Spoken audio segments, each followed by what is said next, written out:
Well, hey, everybody. Thank you so much for joining us for this call today. I hope it brings you lots of value, especially if you already own rental properties and obviously if you want to own, because if you already own rentals, you may have to recreate some of your habits, and if you're brand new, you get to do it correctly from the very beginning, right?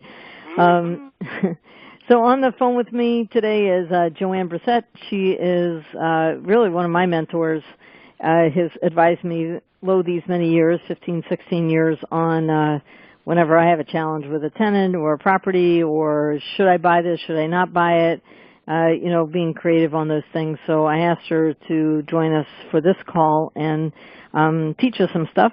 And tomorrow and next Wednesday, she'll be teaching Property Management Secrets. It is a two-part series, so 2 classes in one. And so I believe it's in Meriden. Anyway, it's on our website. And from 6 to 9, we only offer it once a year, so we really hope you can participate. And Joanne, this here really describes you, doesn't it? This is you. Yeah, we put Lou up there, a few years younger. Yes. Yes. Great. So for those of you who don't know Joanne or don't know much about her, because she is, quiet, and most of us who are property managers try to run on the radar. But first of all, before we get into this, I want you to really sit down and imagine increasing your rental cash flow by $5,000 a month, $10,000 a month, or more, just by installing systems in your apartment business. So I want you to really imagine, what would your life be like if you had even an extra $500 a month if you only have a 2-family? What if you made an extra $500 a month? What would that do for you? In fact, many, many, many bankruptcies could be avoided just by increasing your income by $500. And as you know, rental properties have a lot of tax advantages, so that $500 really is $500. So just take a moment and start to dream. And this is what Joanne's created in her portfolio. She's trained under some of the best instructors in the country. She manages and owns hundreds of apartments. And remember, she's been in the business for over 30 years. But she started when she was 2 years old, of course. So obviously in her career, she's owned so many units. She's written 2 manuals on how to operate apartments, which she shares primarily with our coaching program, but when you're a member of this particular class, you're going to get them. Most importantly, she's put in systems in place that really work for advertising for tenants, screening tenants, managing tenants, as well as bookkeeping and property management, the whole business. And she's been a lobbyist. In fact, we owe her a debt of gratitude because she transformed this onerous lead law from having to dig up all the dirt and tear down all the walls to just making your building lead safe. And that was because she was really effective as a lobbyist. She's been a commissioner on zoning for a town in Connecticut. And because she can manage her portfolio so efficiently, she's constantly looking at and buying and acquiring more properties. And she's become really great, very effective at negotiating REOs and no money down deals.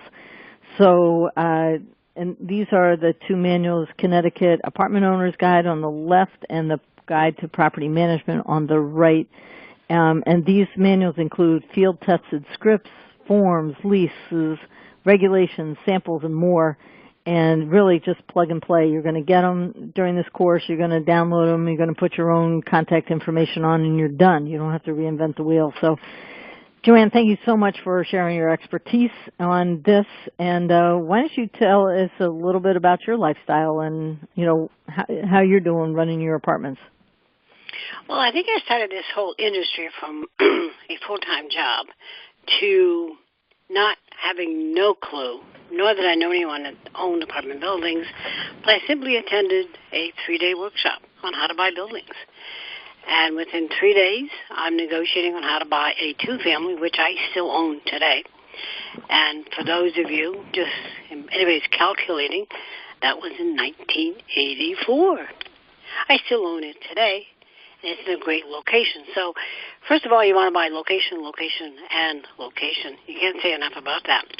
I know it's going to cost you a little bit more, but keep in mind that the rents are also higher. Mm-hmm. I do own properties that are they're not all in West Hartford Center. I own property in East Hartford and New Britain as well, but I bought in some of the best locations in those two towns. And I live right in the middle. I live in Farmington. So I can get to my buildings rather quickly if I need to. I often do spots visit to make sure that the building is still there and the lawns are mowed. Pretty much it. Okay? Yep. And out of my entire portfolio, I got a notice a couple of days ago, I've got somebody moving in one of my 3-room units out in East Hartford. So I will start showing that probably next week. Because around here, everything gets shut down at Thanksgiving because we leave town and we're in Vermont. And then we come back in April. We come back to Connecticut once in a while, but not a whole lot. So, first of all, you find something you love. I love to ski. I could ski for a living. And if I was much younger, I swear I'd be on the Olympic team because I just love it. However, my son was on the Olympic team. We get the pleasure of seeing him. So what you want to do is set up systems so that you can take the time to do what you truly want to do. Yes, my passion is real estate, but it also funds everything else I like to do. I love being outdoors. I don't want to be locked into an office all day long. This is not where I'm happy. I'm happy having my iPad in my vehicle, wherever I am, and once in a while I check in, or my, thank God for text messages, okay? If I when I first met you, Joanne, when I first met you, and I saw, I met you, and you have one room, I think it was maybe 10 by 10, maybe 12 by 12, and you ran your entire operation in that one little room. And so you transformed this into really the systems that you have. But instead of doing that, then the rest is, then you get to live in places like this. So. Well, the previous slide you had with the mess, well, I think one time my office actually looked that bad before computers. And then I started getting more file cabinets, and now I have actually 2 offices, one where I actually work and everything else for all the computers, and I have a commercial printer. So you need to put systems in place that your life runs, so it doesn't run you. Really important stuff, okay? Yes. So let's go on. What else we got? Great. So, so how do you... Yeah. Yes. I've been on that boat. Linda's been on that boat. Quite a few people from CTV have. He just came out of the water last week because we were concerned about the storm, and therefore we took it out early.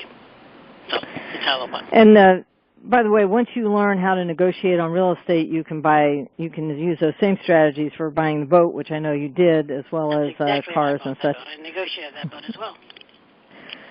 So imagine a 4-hour work week, because I know that many of us on the call, real estate is not your full-time job, and it doesn't need to be, as a matter of fact. So imagine being able to manage your portfolio only 4 hours a week. So you talk a lot about this, Joanne, so being a business. For me, it's all about putting systems in place so that I can take my time off when I need to. Usually, I'm in my office on most Mondays, except for the ski season. I usually ski Thursday through Monday, sometimes come home Monday night, Tuesday, depending on how the conditions are going to be at the mountain. Okay? But I actually plan for that. Okay? I have people moving in or moving out. All right? If you plan to hire an agency to operate your business, property management, then the more skills you have, the more you'll understand what they are doing and if they're following through.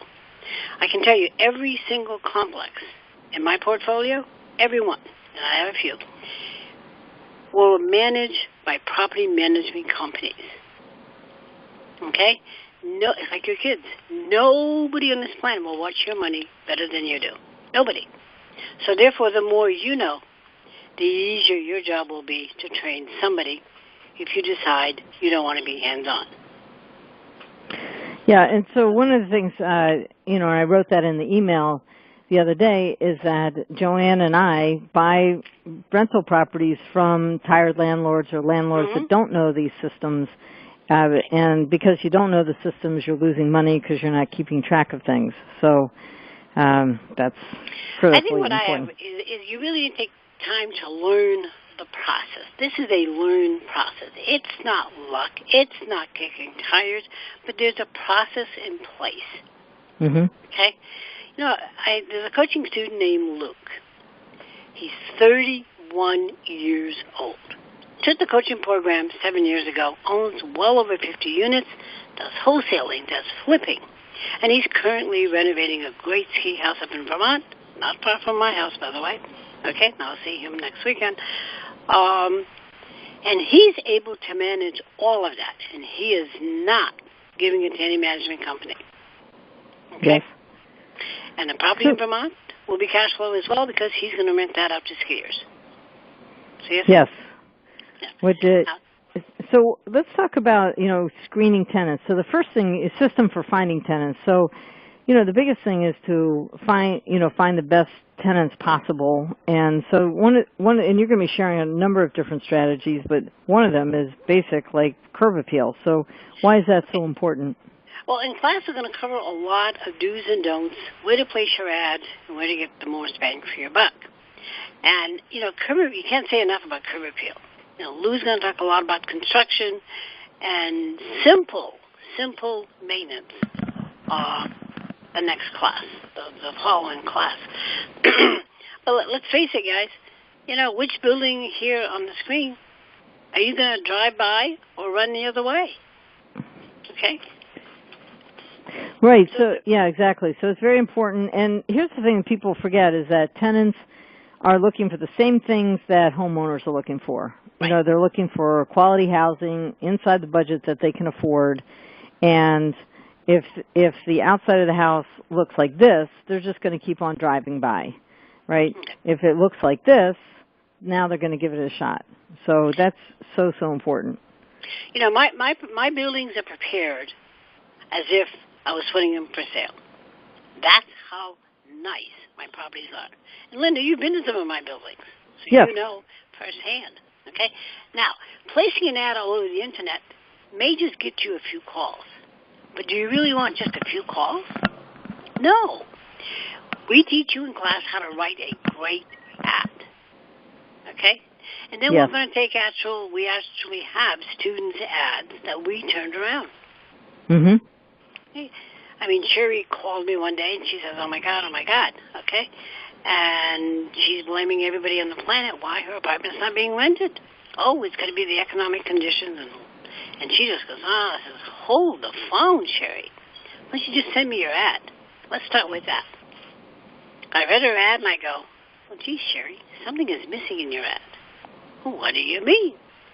I got a few phone calls. They just don't want to come see it. No. So I gave Sherry some advice on what to do.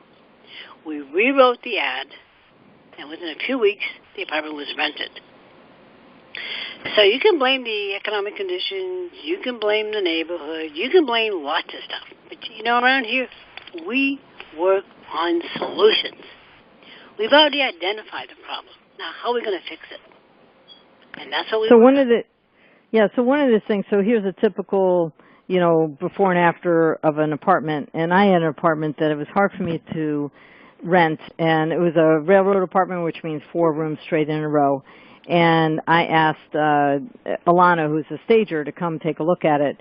And when I walked in myself, because I delegate a lot of this stuff, and I walked in and I could tell it was not clean. So the first thing we had to, there was dust on the shades, and it just wasn't spectacular. So that is number one. And then number 2, we just put a couple of items here and there on the kitchen countertop. We had a calendar, and we had like something that you put on, like a cookie jar that you put on the counter that was in the shape of a rooster. And then we happened to have a calendar that had roosters on it. Somehow we lucked out that way. And then there was one other thing where the apartment butt up the window, looked at the window of the building next door, so we got some, translucent covering for the window so people wouldn't be staring at each other. Do you know we rented that the very next day? So the location didn't change, the structure of the apartment didn't change, the rent amount I charged didn't change. What changed was making sure it looked really, really pretty, really clean to that budget. So I know it sounds simple, but write that down in your notes. This is the number one reason why people don't rent out their apartments. And then as Joanne said, the other way is to get people to call, and there's some certain strategies around advertising those apartments. And I know, Joanne, you're going to share the before and after of Sherry's, and I told you I'm going to share what I did. I have an apartment that's quote unquote in the hood, or not the best of all neighborhoods. And you should see how I described that apartment to get the phone ringing off the hook. And we just rented it today, 100% occupancy. So that's number one. So you so strategy number one, make sure the apartment is ready to attract the tenants, and then system for screening tenants. And so talk about this, because you're going to be walking through this whole, like, how do you got the phone ringing, now what do you say to people? So let's talk about that a little bit. Well, this part of the class where we teach you how to avoid 99% of problems and challenges that most landlords complain about. And I think we all know one or two stories about landlords complaining, oh my gosh, if I buy one more building, my wife is going to leave me. Well, did you ever take the time to learn the process? So there's a process, okay? We're going to teach you the rules on how to put systems in place so that you can operate your buildings on automatic. This is not a learn as you go. This takes time, okay? But being in a class, you'll have the actual workbook and all of the systems identified. And I have one right here next to me. And we're going to put down, like for an example, the application process. Well, there are 11 steps on just how to get that application form done correctly. You need information so that you make an intelligent decision that somebody that's moving into your $200,000 property or $500,000 property. This is important stuff, okay? So we're going to go over the checklist, the do's and don'ts, so your phone rings off the wall and you know how to answer the phone correctly so that you're not wasting your time. Okay? If you go down to the next slide, Linda, is the checklist when the phone rings. Well, we have 15 questions on just the checklist alone for telephone. Why should you go to an apartment when people arrive and say, oh, this is a second floor unit? Oh, we thought it was a third or a first, or we need a first. Really? So let's get those items checked off right off the top so that you avoid having people show up at your building that have 3 dogs and you just said no dogs allowed. Okay? So all of those questions, keep in mind that when people see ads, they don't just think of yours when they're calling. They call 3 or 4, and they forgot that yours said no dogs or no pets or only cats are allowed. You see what I mean? So they forget about that. So having the questions, the 15 questions, which you leave by your phone, you're going to avoid a lot of disappointed people coming to your building. I'm sure you have more time, more things to do than showing units. So we're going to dates. Okay, we also want to know when they're moving. If you're planning on moving in November, and I'm looking for somebody for October 1st, well, guess what?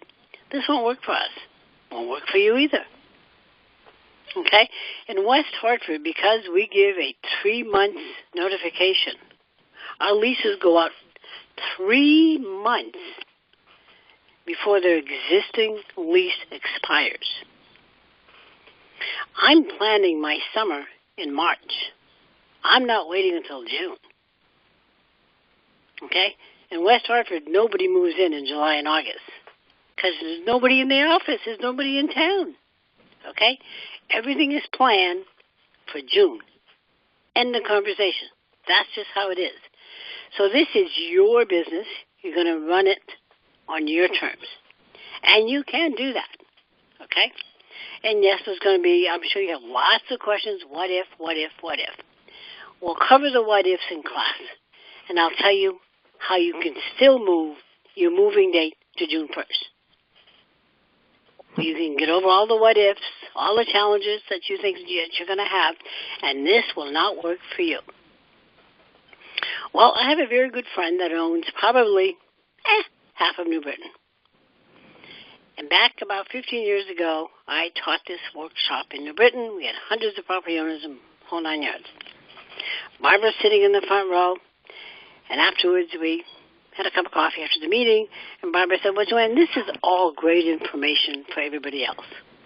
This is not going to work for me. You see, Joanne, all your buildings are in West Hartford. This stuff doesn't work in New Britain. I said, Barbara, I own properties in New Britain. You just shared with me the fire marshal issue that you just had.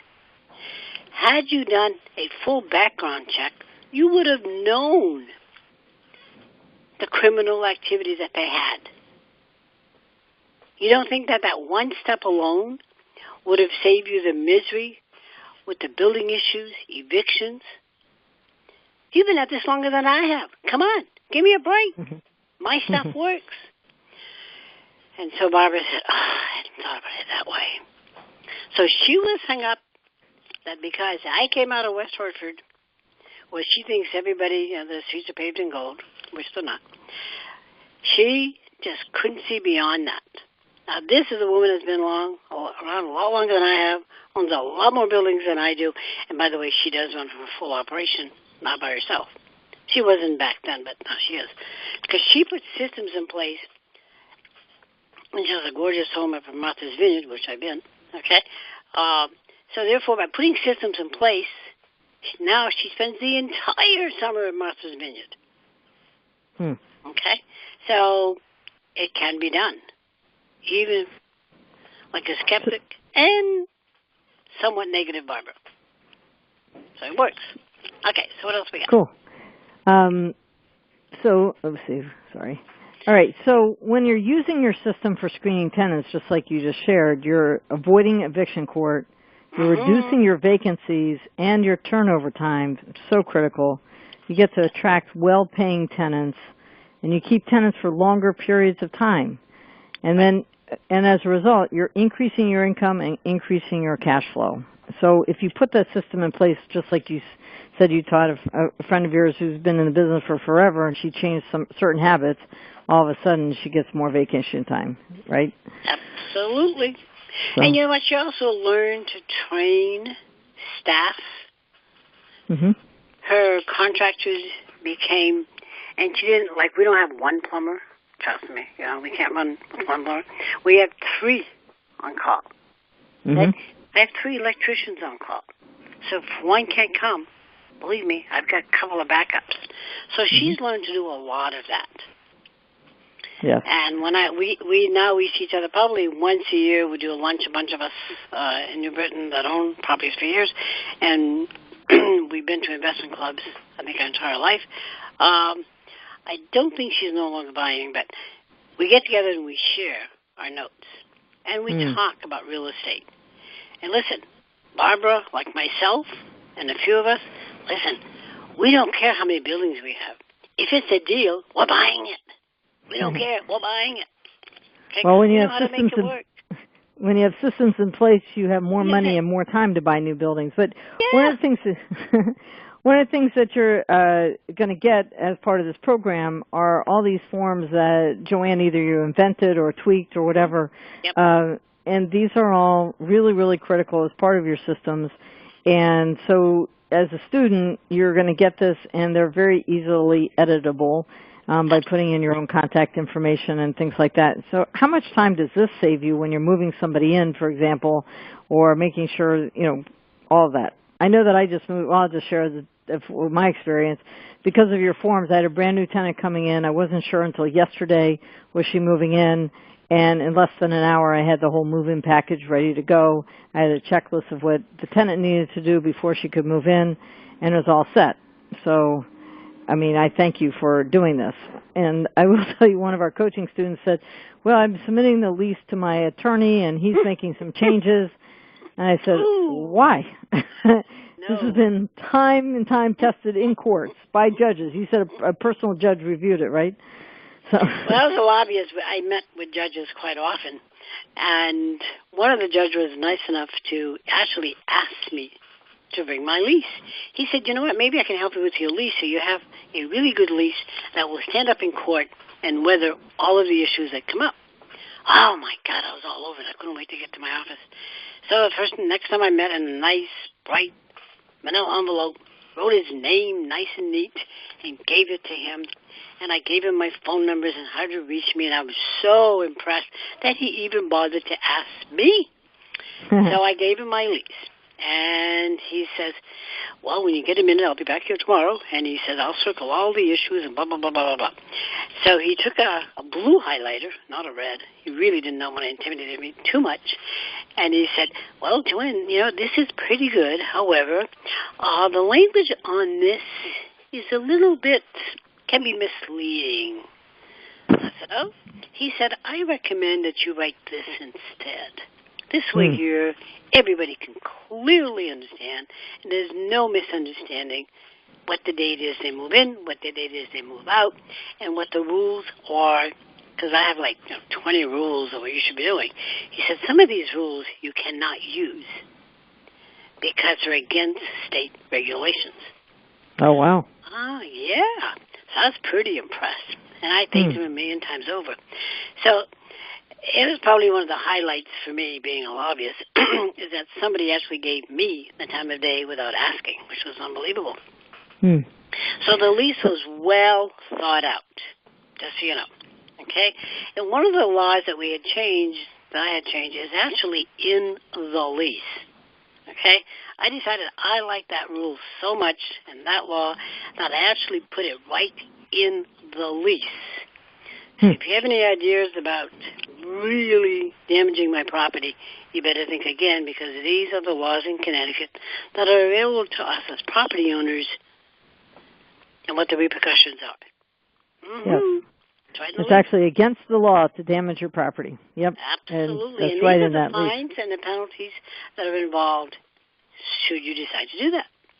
So it kind of just put it out there that there are rules in place and there are laws. And it actually says the year they were passed. Let me see if I have it here. But we'll have the lease tomorrow. That's okay. So we'll go with that. And then the move-in and inspection report, for example, just that one form will, as well as the strategy for how do you meet with the person and go through everything so that there's no question of the condition that the property was in when the tenant moved in. So when they ask you for their security deposit, you already have a record that all the screens were in, all the refrigerator had all of the shelves and the handles and everything else. So all of that was done. So. And you also want to take photos. Okay. We cover how to take a photo. So if you ever get to housing court, should you deem it necessary, then there's no misunderstanding that that apartment is theirs. Okay, there's keys to do that, so that they can't say, well, I signed the lease, but that's not our apartment. Really? Okay, and that could happen. So we cover all of that. Okay. There's also been how do you make sure that the person that's applying for the apartment is the one that's moving in, and that their identification. We had somebody a couple of years ago, right, Joanne? And it turned out that they rented it to the wrong person because they didn't check the ID and check them all out. So that's right. All right. So real quick, because as we move along, so the biggest thing, one of the biggest fears that I hear from people is that they're afraid that their apartment's going to fall apart at 2 a.m. and get all these phone calls. That is done, and so this part is taught by Lou. And Lou's been a real estate investor and contractor, again, for 30-plus years. And he has rehabbed most of the units that he owns, and he's also done a few flips. So when he's done fixing them all up, he says, why should I sell it? I know what I have now, so why don't I just keep it? He was a licensed electrician. He was a licensed home inspector. He's probably inspected way over 900 units. He walks through a lot of the properties that our students purchase, and he runs this portfolio of hundreds of units with very few emergency calls. If you think about it, if you knew that, you've probably seen him at CT RIA, and if you think about the portfolio he runs, and yet he still has time to show up at CT RIA, it's pretty amazing. So this is just a before and after real quick. That's one of the buildings we bought in Westchester Center. Yeah. We bought that just a few years ago. And then this is a manual that he put together on home maintenance so that you know what to check. So that's part of our coaching program. But one of the biggest things that impressed me about Lou is that he follows a checklist for property maintenance way in advance. So as Joanne was earlier saying, she plans for a summer back in March. So he's checking all of the, here's a hint, if you have oil furnaces, oil tanks, you want to get those inspected back in August. Nobody else is thinking about that, but now it's in August, you get that done, you get the best pricing, you get all the best parts. The oil maintenance guys are looking for work, so if you can get all that done when you have to turn it on in October, everything's all set to go. But and I know that has got seasonal things, and on a monthly basis, what does he do on a monthly basis?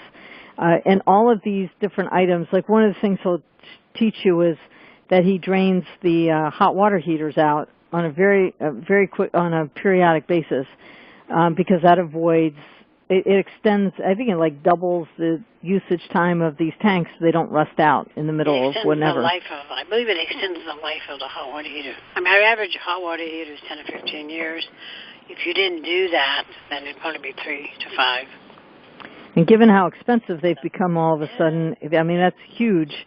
I mean, it's almost the cost of installing a new hot water heater, and the hot water heater itself is like the cost of 1 month's rent. So if you can extend that, just see how much you've done. So he's going to talk on that. That'll be this on the second session primarily, but he'll be available on the first class too. So if you have particular maintenance issues that you want to go over with him, and like that. And then we're going to talk about some strategies for bookkeeping and record keeping. And this I also, like Joanne said, she started off with paper and pencil, and she had these huge ledgers. But the nice thing about that is that when she converted it to computers, and she has all the systems. So you recommend QuickBooks, right, as far as managing everything? Yeah. And QuickBooks is very affordable. There are some other softwares out there for property management that have some bells and whistles, but I do the same thing. I have an Excel spreadsheet and I have QuickBooks, and that's why I manage everything. So I'm going to share my chart of accounts and how I manage things through QuickBooks. But the other thing about bookkeeping and record keeping is that it allows you to get the biggest tax write-offs, not only from depreciation, but just immediate write-off for your expenses. You're not losing track of it.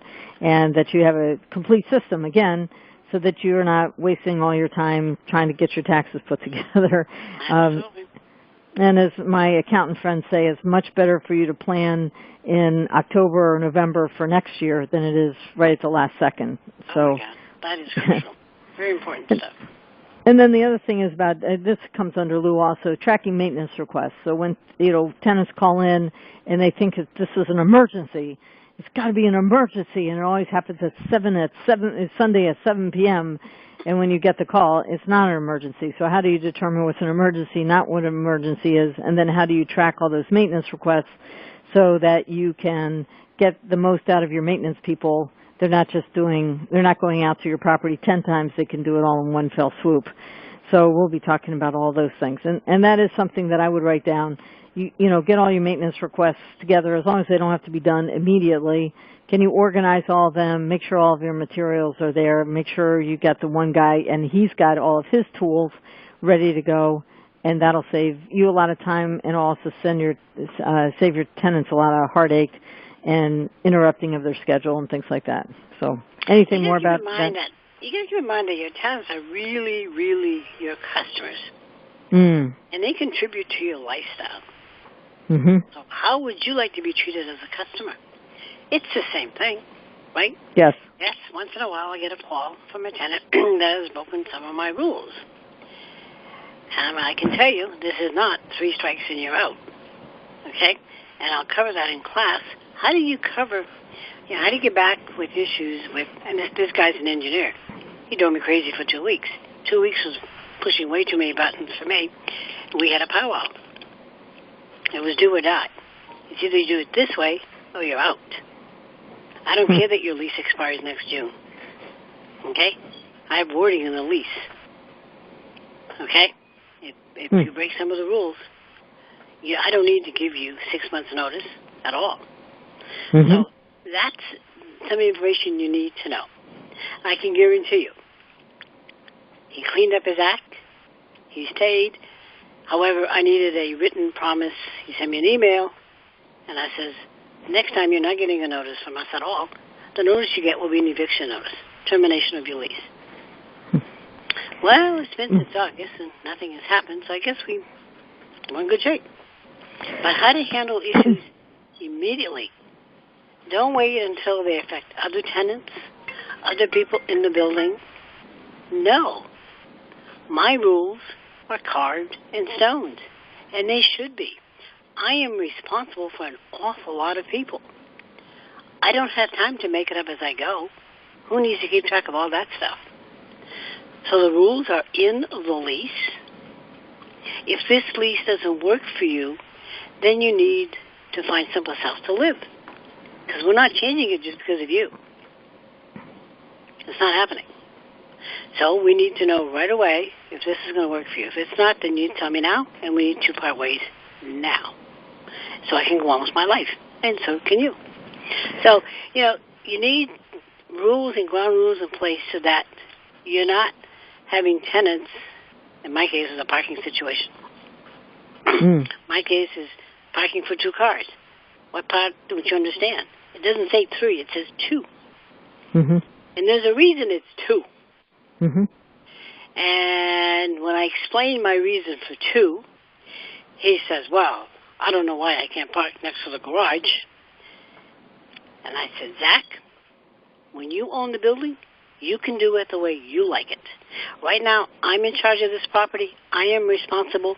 These are the rules of the owner, and therefore, if you wish to break all the rules, then you need to make a decision now. Either leave or you stay. You've got 24 hours to decide. And he's been there since August, not a problem. He actually moved in June 1st. But we had issues with bringing a 3rd vehicle, and it obviously was harboring, and the people on the 2nd floor were having a hard time turning around. So the truck has not been seen there since. So apparently, if you're on top of your game, you follow your own rules. I mean, after all, you're the parent in the room. So, in other words,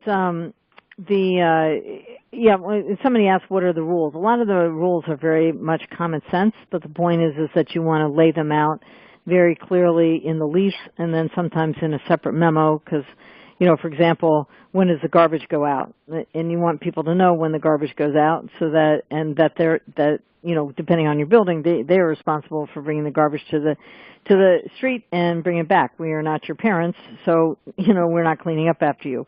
So some of them are, but the way that you do that, in fact, we had a student, she wrote back and she said she had an issue, and because when she resolved the issue, they actually sent her flowers as an apology, which I laughed.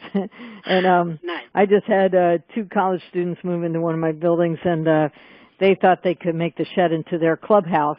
And I got pictures from my handyman. I said, I haven't notified your parents yet, but I will if this is not rectified. And they wrote back, oh, I already called my mom and she helped us. Okay. Okay. But as Joanne said, this is really, really important. Say your tenant is paying $900 a month. That's 9 times 12 is however much, $10,000, $11,000. Yes. So if you had a customer, and this is what I have to have my handyman realize, and my roofer and all that, if you had a client that was about to pay you $11,000, how would you treat them? Yes. And so we talk a bit about how to do all that. And the bottom line is that all of these little things add up to having stable properties. So this is what happens when you have systems: fewer vacancies, higher rents, fewer maintenance calls, lower expenses, which means higher cash flow. And for every $1 of cash flow, you increase the value by $10.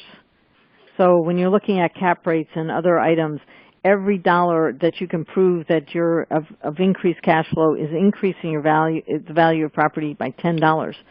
So, and then most importantly, much less time working, worrying, wrestling. I just visited my mother. She just had a knee replacement surgery, and I was down there for 2 weeks. I could do that because I have rents coming in every month. I don't have to be here. And so, the ability to be able to take care of your family for me is, important. So what will you do with all your life? Joanne likes to go skiing and boating. Whatever your thing is, that's what you want to do. Maybe you want to send your kids to college. Maybe you want to be able to retire someday. Maybe you want to start up a hobby, whatever it is.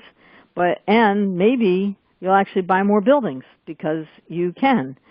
So again, imagine increasing your rental income and cash flow by this amount of money. Whatever that number is, write it down. What is your goal for the next 12 months?